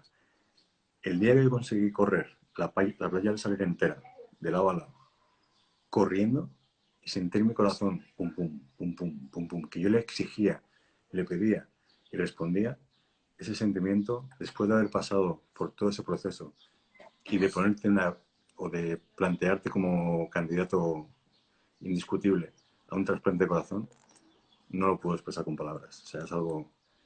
Y todo eso pasó por... O sea, jamás habría tenido ese momento si no hubiese vivido todo aquello. Entonces hay momentos en los que la vida, siempre la explico que es como un puzzle. Muchas veces estás en el momento presente y solamente ves el puzzle enmarañado, ¿no? ¿Esto qué cojones de figura hay aquí? Y luego vas viendo que con los años, cada pieza encaja en su lugar perfecto. Entonces, es algo que digo igual con toda mi creencia.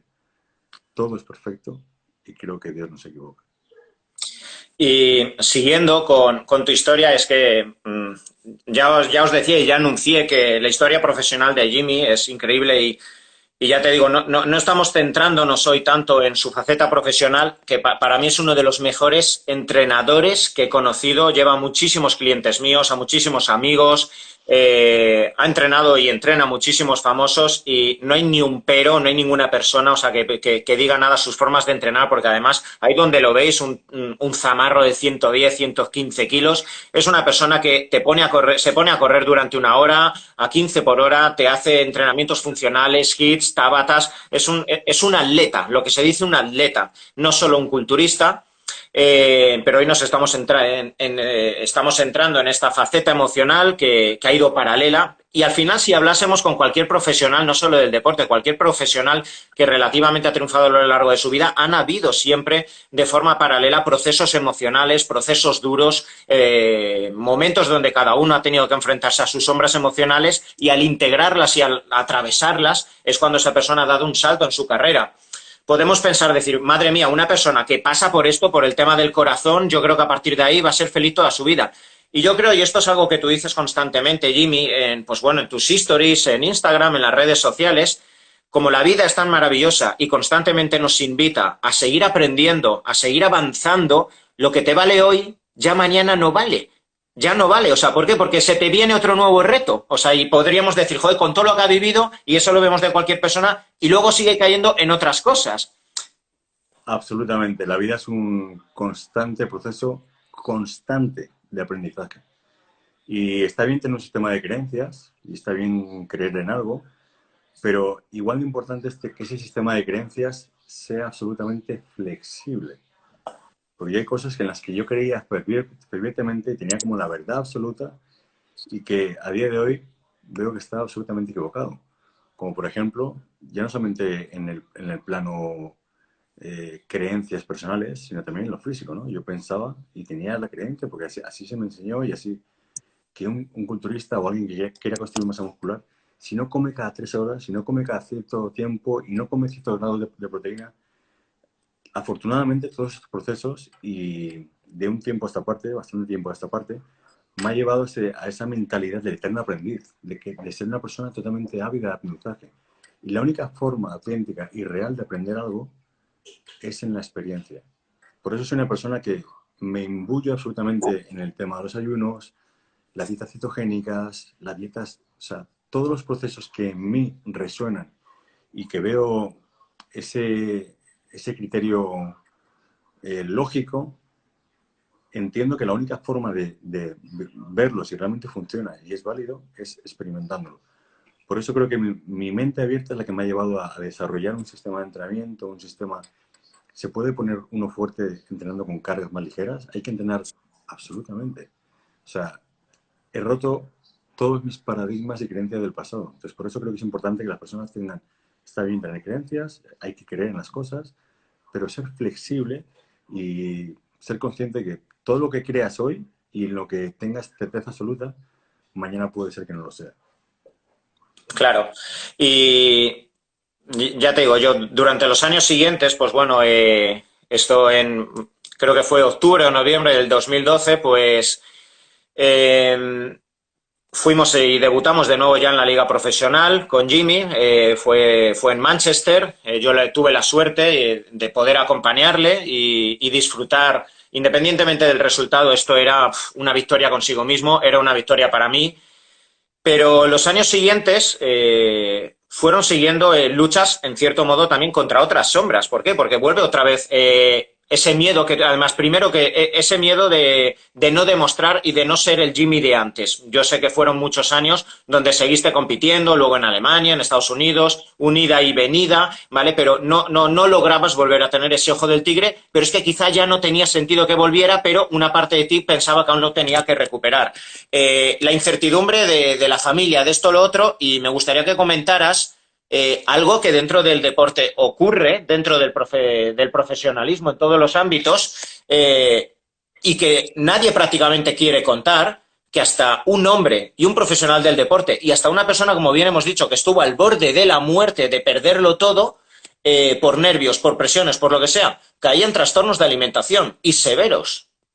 Absolutamente. Bueno, en mi vida deportiva, vamos a ceñirlo en lo profesional, hay un antes y un después, y ese antes y un después es, evidentemente, pues esta enfermedad, ¿no? Este proceso en el que, como bien dices tú, llegó hasta el borde de la muerte.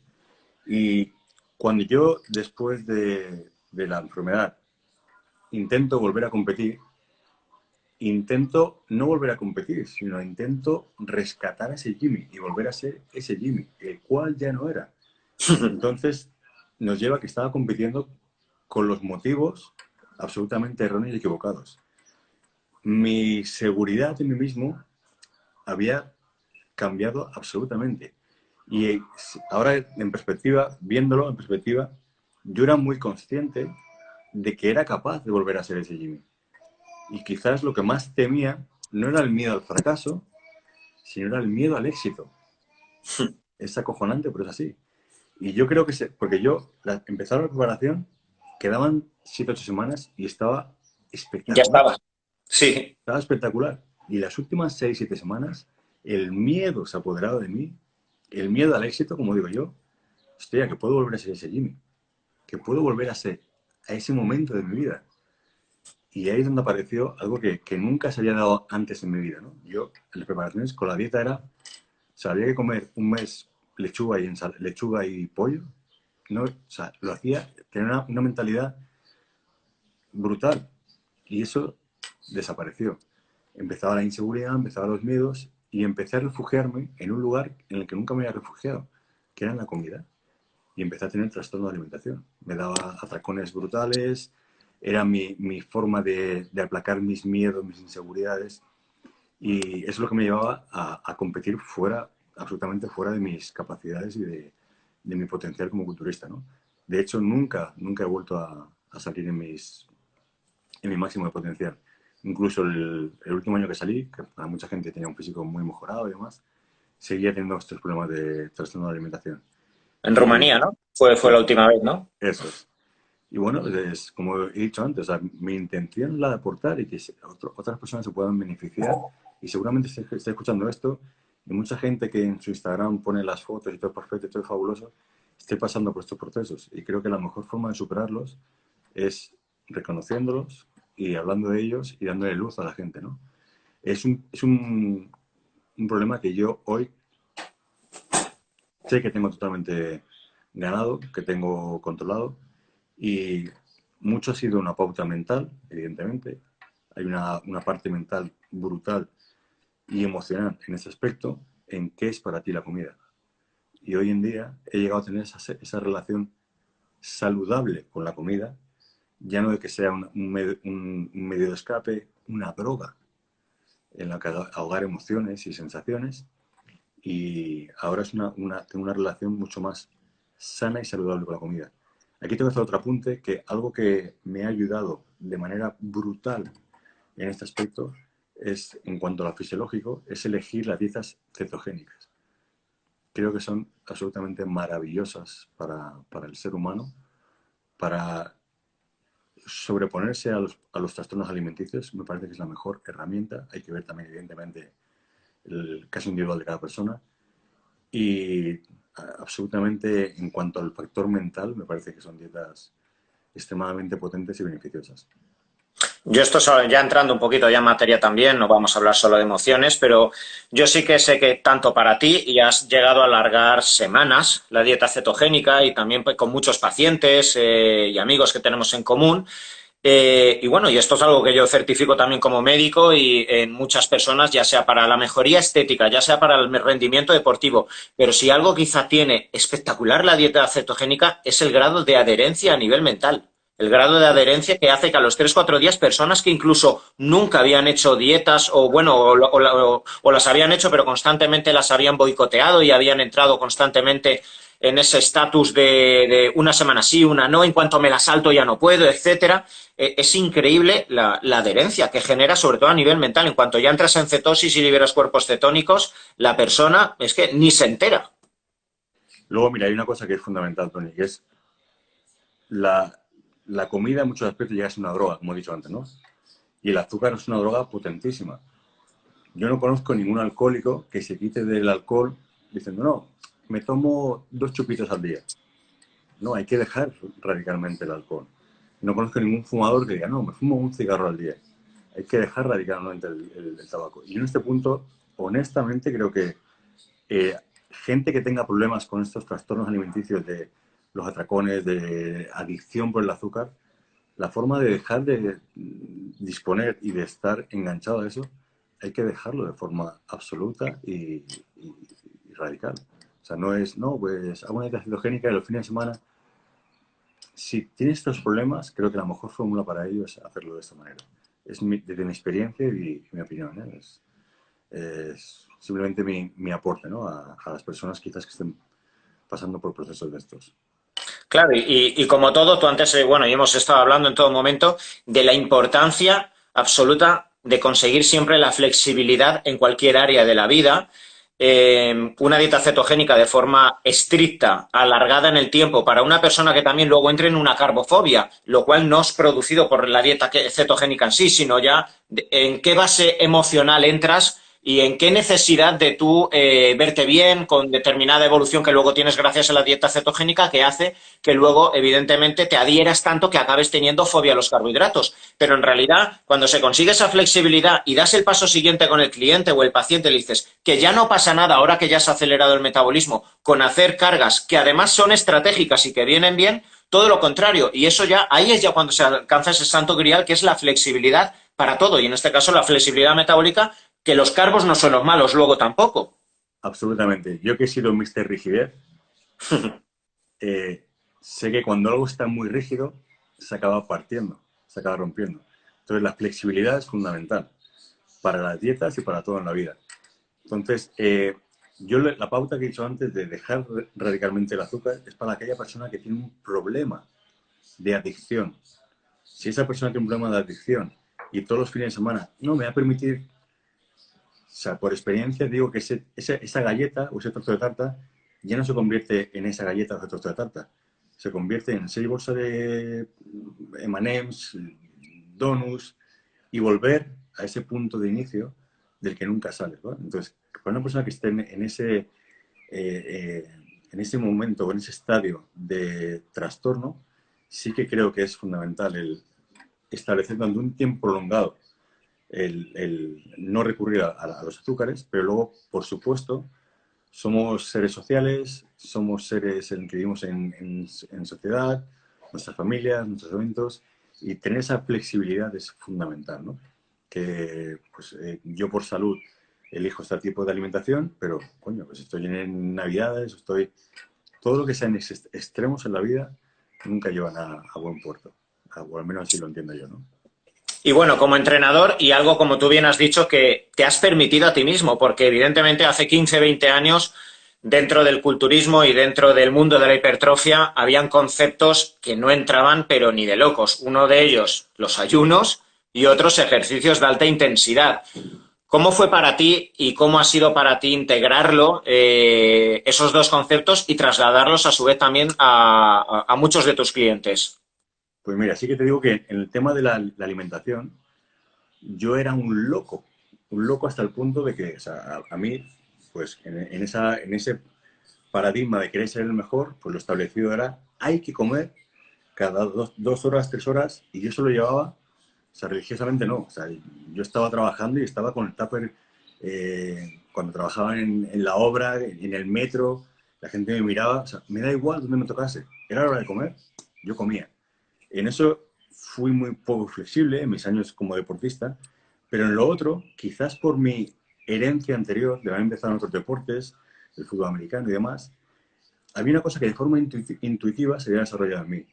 Hasta el punto que yo, por ejemplo, el Campeonato de España del 2004, yo tenía muy poca experiencia, tenía pocos conocimientos en el mundo del culturismo competitivo, y yo lo que sí tenía era la referencia de que, hostia, yo cuando hacía fútbol americano y hacía este tipo de entrenamiento, de sprints, de hits, yo notaba que me secaba, que cogía mejor condición física. Entonces, la gente, cuando yo hice el primer campeonato de España, en ese aspecto, se llevaba las manos a la cabeza, porque yo estaba en el gimnasio, ponía la cinta al máximo de inclinación, la ponía al 15 por hora, 20 por hora, y hacía sprints en mi preparación para el culturismo. Y yo veía que eso no lo que he hecho antes de la experiencia. Y yo decía, hostia, esto a mí, como me dice la gente, yo no siento que me esté catabolizando ni que me esté. No, me veo que mantengo mejor la masa muscular y me veo más seco. Entonces, siempre porque tenía ese bagaje de la experiencia en ese aspecto, en el mundo del rendimiento deportivo siempre he sido mucho más abierto. Incluso cuando estaba súper pesado y estaba gigante, pues mantenía los estiramientos, me gustaba hacer cardios fuera de lo estipulado en el mundo del culturismo, etcétera, etcétera. Y bueno, eso es por, yo creo, un poco la herencia por la cual soy un fanático de... Hay una cosa que siempre digo, ¿no? Y es que a mí siempre me ha gustado parecer un tío muy fuerte y ser tremendamente fuerte en todos los aspectos. O sea, si cogemos al 95% de culturistas y le pedimos hacer 10 burpees, nadie te lo va a hacer. Entonces, en ese aspecto hay mucha gente que se sorprende conmigo cuando me ve realizar o me ve boxear o me ve tener una funcionalidad en el cuerpo. Entonces, ¿de qué te sirve un bíceps de 50 centímetros si no tiene ninguna función, no tiene ninguna funcionalidad? Es un poco también el enfoque que yo intento darle a todo el mundo este de lo físico. Bueno, y para todos los que estáis viendo, os animo, os invito a que realmente por eso podáis ver el perfil de Jimmy, vídeos en los que él está en la calle entrenando solo. O sea, es espectacular la rapidez con la que él entrena, los movimientos que tiene en sus manos, los ejercicios aeróbicos que hace. Y finalizando ya con tu historia, ¿qué ocurre en el último año cuando decides ya reinventarte del todo y aún está ese sueño ahí por cumplir, o al menos intentarlo, que es llegar a ser boxeador y subirte a un ring? Bueno, pues el boxeo es un deporte que siempre he adorado, que en mis primeros años en los que digo que empecé en el gimnasio, yo no empecé directamente a la sala de pesas. Acordaos que mi objetivo era vencer a esa persona que estaba en mi casa y yo lo que quería era pelear mejor. Entonces yo empecé sobre todo con el mundo del boxeo, artes marciales, me fascinaba Bruce Lee, Jean-Claude Van Damme, y aunque no estoy orgulloso de eso, de ello, una de las pautas que yo llevé a cabo para hacerme mejor peleando y poder vencer a esa persona en mi casa fue que yo estaba en octavo de GB y me propuse, bueno, ¿quieres vencer a una persona que es mayor que tú? Necesitas práctica peleando.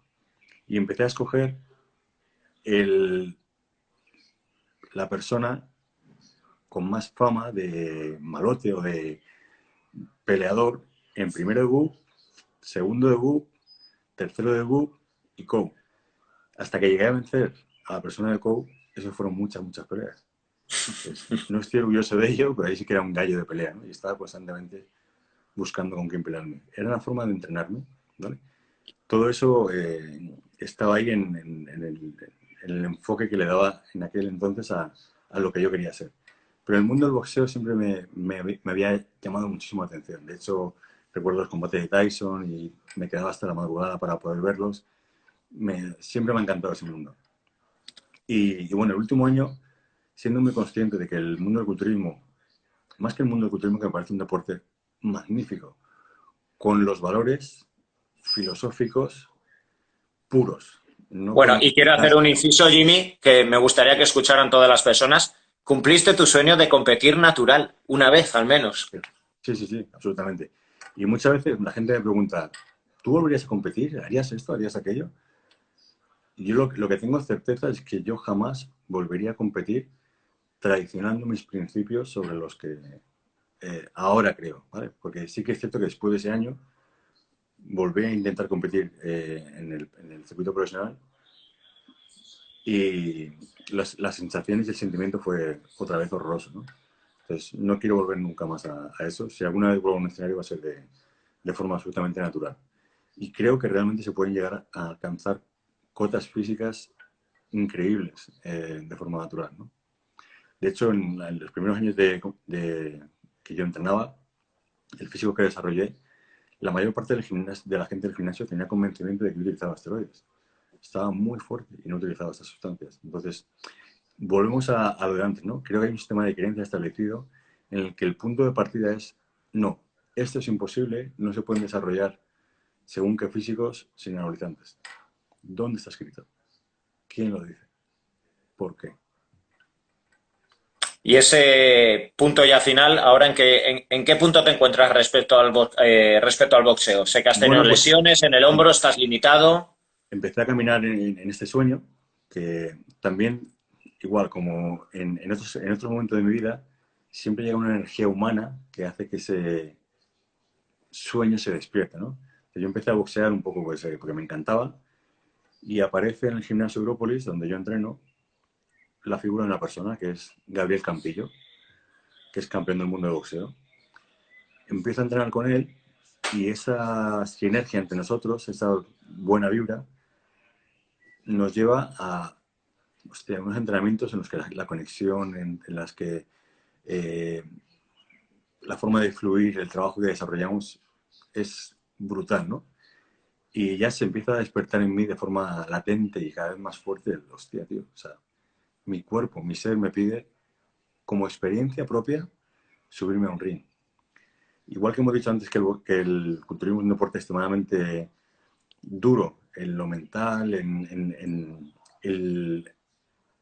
la constancia, ¿no? El 24/7, en el que son 7 días a la semana, 24 horas, no puede salir ni una coma, es extremadamente excesivo, duro en ese aspecto. El boxeo, hay que boxear para saber lo que es. O sea, es un deporte increíblemente duro, pero increíblemente maravilloso.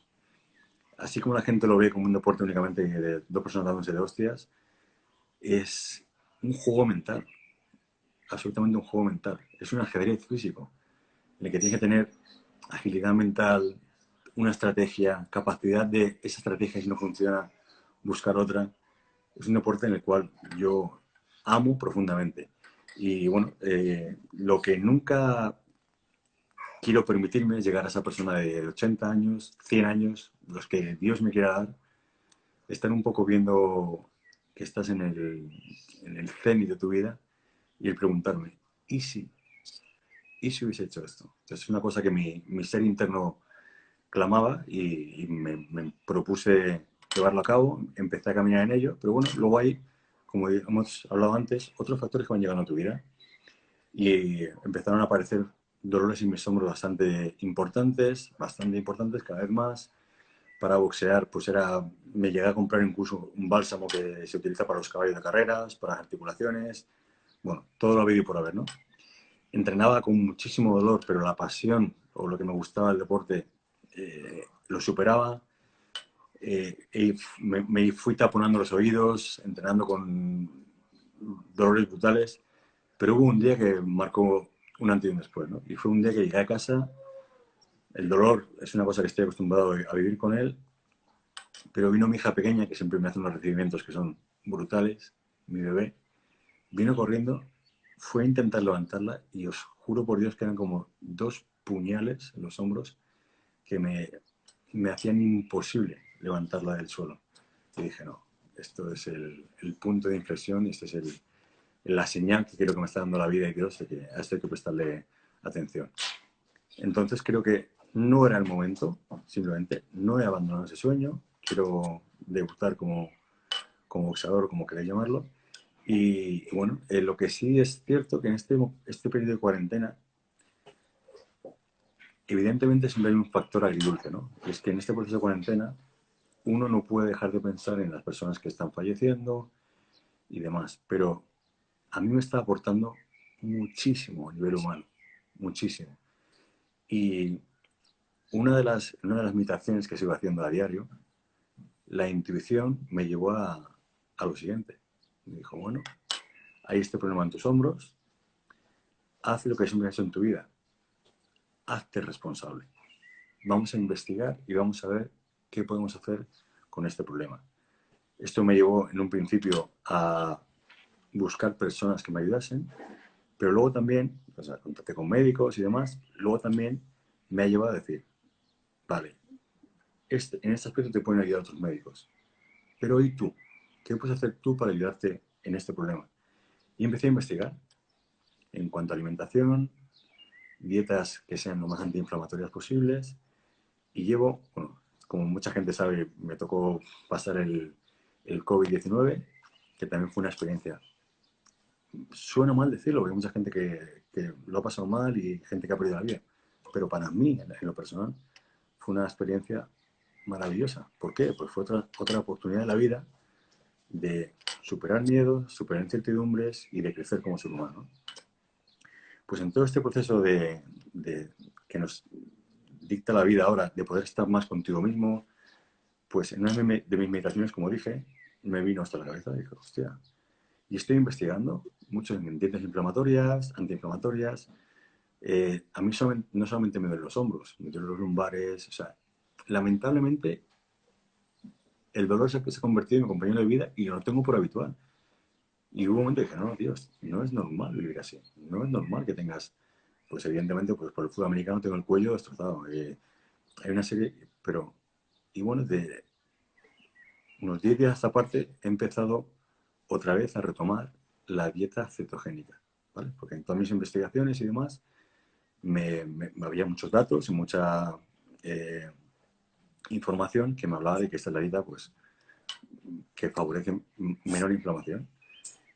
Y eso me ha llevado a investigar a doctores como Son Baker y demás.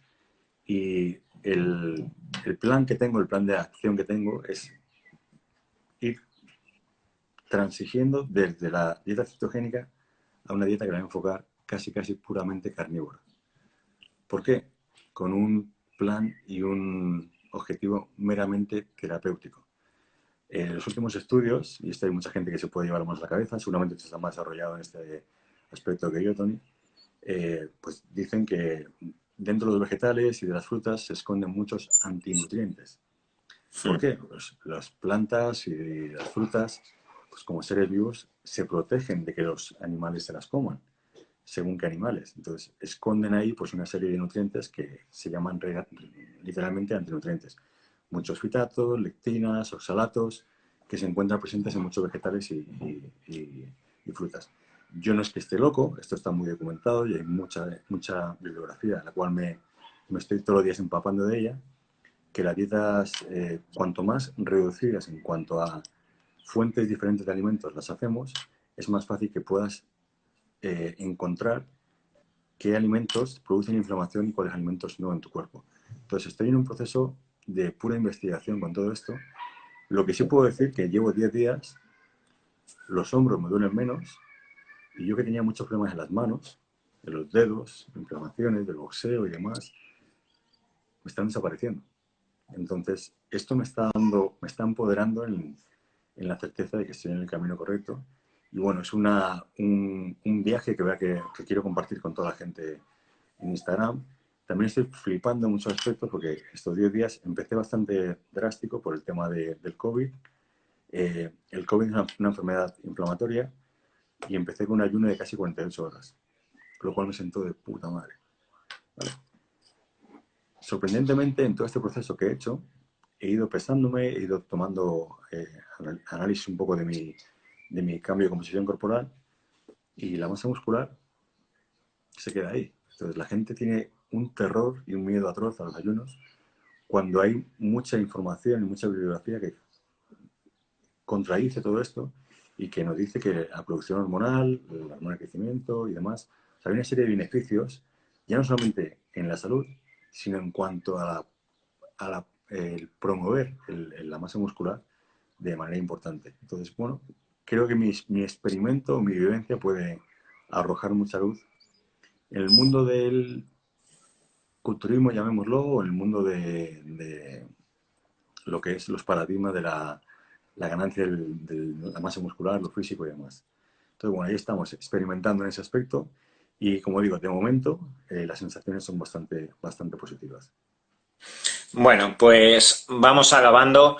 Simplemente decir como resumen que espero que os hayáis quedado con el mensaje real que hay alrededor de la historia de Jimmy, que es una historia más porque cualquier ser humano estoy seguro que haría introspección y miraría a lo largo de toda su vida, evidentemente con los años, y todos tenemos nuestros puntos de inflexión, nuestros momentos de dolor, nuestros momentos de decepción, nuestros momentos donde se nos rompen nuestros sueños, nuestros paradigmas, donde decimos, yo no era lo que esto yo tenía planeado para mi vida.